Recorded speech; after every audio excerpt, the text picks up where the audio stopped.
Today marks the day 36 years ago of the beginning of the 8888 uprising, taking the name from, well, being the 8th of August of 1988 when the civilians of Burma protested for the deposing of the military dictatorship ruling the country, except the military responded by killing several thousands of them. They did promise to clean up and have some fair elections. They renamed from Burma to Myanmar, except they heavily lost the elections, got mad about it, so they kept power anyways, and they continued to keep power for almost 30 years. Now, talking about civil wars and uprisings, for today we have something that we hope will be a bit less bloody. For this reset we have a delayed set of tuning, not just what we covered yesterday, but we also have some more for today. We are starting with the perhaps more puzzling one, although it's not that bad, which is the buffs to Windwalker Monk, as well as Brewmaster Monk, because the major ones go to the Shadowpan hero talent tree for Monk. Now, Monk has been the beneficiary in the past couple of resets of updates in the beta of quite a few buffs, not the one from a couple of weeks ago, which didn't really have much of anything, but rather the one from last week. You had multiple changes, mostly positive and also mostly for Windwalker, but not really to the hero talent. However, the hero talent Shadowpan is not actually one of those dead on arrival type of hero talents which a few other specs have. This one was a reasonable option for both Brewmaster and Windwalker. However, I guess Blizzard has decided this was still not doing enough damage, so multiple bits of their hero talents have been improved. Now your spenders do 5% more damage. Flurry Strike, the main ability of Shadowpan, has been buffed by quite a bit. Now it takes much less energy for you to proc Flurry Strikes, and now it also does 15% more damage. The Explosion AoE of High Impact now has a 10-second window from actually being able to proc rather than just 5 seconds, as well as more damage for both Brewmaster and Windwalker to Fist of Fury and Keg Smash. And then the final point, the finisher, Wisdom of the Wall, now has Flurry Strikes deal 160% AoE damage to all enemies, which goes up from 100%, so it's a 60% buff. Now, this is not all. That's perhaps what is more puzzling, because Windwalker also gets a buff to Spinning Crane Kick, a significant buff. This is a 40% damage increase to Spinning Crane Kick. We are saying puzzling because right now, obviously we're not talking about single target, because in single target your Spinning Crane Kick is not exactly going to be a good damage source, but in AoE, so we're talking about obviously Mythic Plus, your Spinning Crane Kick is already doing quite some significant damage, right? And getting it buffed by 40% seems an interesting choice from Blizzard's end. Also worth mentioning that Windwalker wasn't, particularly weak in AoE. Yes, it wasn't one of the, I guess, possibly OP specs, we can say, but definitely not on the weekend. So it will be interesting to see the results of these buffs given to Windwalker Monk.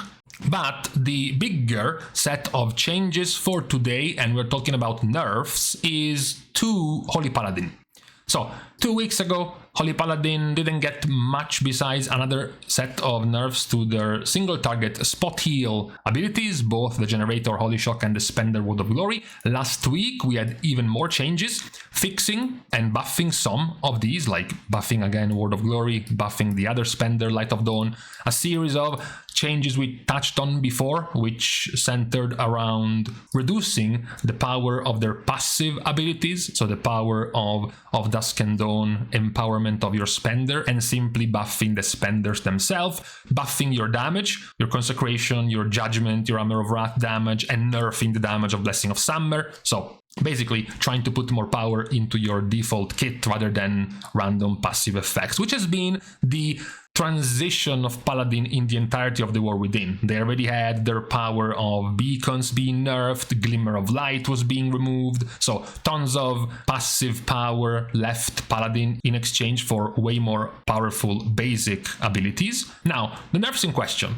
First one, you don't care because it's a nerf to Holy Light, you don't play with Holy Light anyways, so whatever. You have some slight damage nerfs to your abilities after getting buffed, but more importantly, you have a nerf, an 8% nerf to Word of Glory, and also to Eternal Flame, the upgraded version of Herald of the Sun hero talent. As well as, doesn't end there, because you also get your, weirdly enough, Flash of Light, also being nerfed in power. You also get Holy Shock being nerfed by 10% in power. Light of Dawn also gets nerfed by 5%. Merciful Auras gets nerfed by 10%. The healing of Truth Prevail's Judgment effect is also nerfed by roughly 10%. Weirdly enough, also other bits that were not really good at all, like Touch of Light, the random extra proc for extra damage or healing whenever you use your abilities, also gets nerfed, which is kind of weird since it's not very powerful anyways. So I am sad if I jinxed it, because when we went over the healers, what I pointed out when Resto Shaman was being nerfed was, yeah, you know, I can see where Resto Shaman was nerfed by 6-ish% in healing, but what's weirder is that specs like Preservation or Holy or Mistweaver are not being nerfed, because they are doing just about as good as Resto was. And now we get the nerf to Holy Paladin as well. Now, obviously, this is the nature of things. Many Holy Paladins are dooming. They're claiming to have been giga-nerfed, or for Blizzard to have weakened the value of what they were trying to do, which was to make their abilities stronger, etc., etc.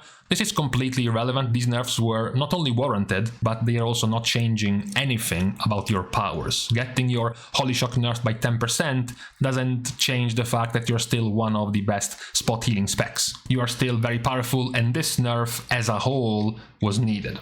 Now, it doesn't end there, of course. We are still in the chase of Blizzard to try to make Lightsmith on par, or at least a possible option, with Herald of the Sun. So the result is that Dawnlight gets further nerfed again by about, what, 11% in the healing. Not the damage. The damage has remained the same, but the healing of Dawnlight has been nerfed, as well as 5% to the hot value of Eternal Flame, as well as the extra healing of Sunseer being nerfed by 5%, as well as a 10%, even though this one is much smaller, healing of Sun's Avatar. Again, the damage of Sun's Avatar isn't being nerfed, just the healing. What is nerfed in both the damage and the healing is Holy Prism. You get the damage now and the healing also being nerfed by roughly 10%. So it's practically more or less an across the board 10-ish% nerf to most of the abilities of Holy Paladin, and to reiterate, it was warranted. Holy Paladin was too powerful, just like Resto. Now what we are missing is Preservation and Mistweaver. After them, we have the last set of changes. This one is more positive though, which is to Priest.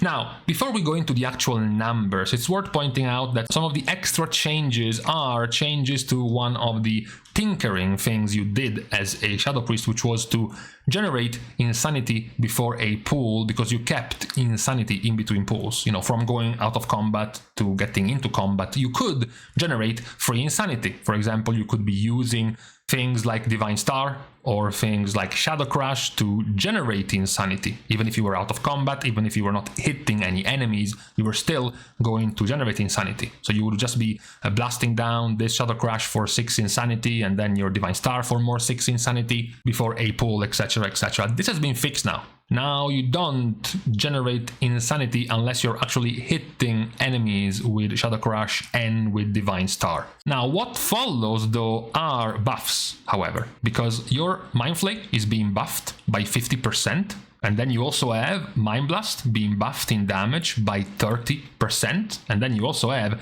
your Mind Spike being buffed by 50%, and then you also have Insanity QOL. Now we can stack up to 4 charges, and also the Mind Spike Insanity, so not Mind Flay Insanity, only the Mind Spike version, is also getting buffed by 15%. Many unethical Shadow Priests are trying to downplay the power of these changes by claiming that, you know, being nerfed by not being able to build up Insanity before a pool totally outdoes these buffs. It does not. These are significant buffs, especially when you consider a, 6, 7 or 8 minute boss fight. You're not gonna care about the 15 sanity you have lost pre-pool if you're gaining more Mind Blast, more Mind Spike, or more Mind Flake damage overall. What you could be complaining about is that, of course, this buff doesn't seem nearly as big, because if you read that Mind Blast has been buffed by 30%, you're like, wow, this is a 7.5%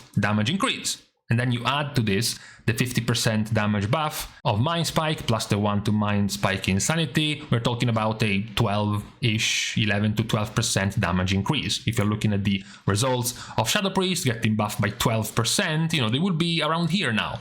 The problem, of course, is that right now Shadow Priest is doing this well because they're not doing damage with Mind Blast, they're doing damage with Void Blast. So Mind Blast being buffed by 30% suddenly goes from a 10% damage increase to a 0.7% damage increase, because you are not playing with Archon, you are playing with Void Weaver, you are playing with Entropic Rift and spamming Void Blast, which is not gaining the damage increase of Mind Blast. So it's not nearly as big of a damage as it sounds, because most of this Mind Blast damage is fake. It's not actually Mind Blast, it's Void Blast. So primarily we are talking about a 5-ish% damage increase for Shadow Priest at the cost of losing pre-pull Insanity generation, which will still net overall to be a buff for the spec. These were the added extra changes to tuning to the ones we have checked out yesterday. Primarily the nerfs to Holy Paladin, as well as the buffs to Shadow Priest and also to Windwalker Monks. Mostly their AoE damage with Spinning Crane Kick and their Shadowpan hero talent 3. So for today, on this Thursday, this was the last bit, I guess, of the tuning for this reset for the beta of The War Within. So, with this out of the way, we can now leave each other. Thanks, of course, as usual, for having watched the video, as well as for supporting completely for free by liking and commenting down below, as well as subscribing to the channel itself. Now, with these things out of the way, thank you guys again for watching. See you guys tomorrow, and in the meantime, well, who knew? Who knew that turning down the blinds to not let the sun come in actually made things less hot?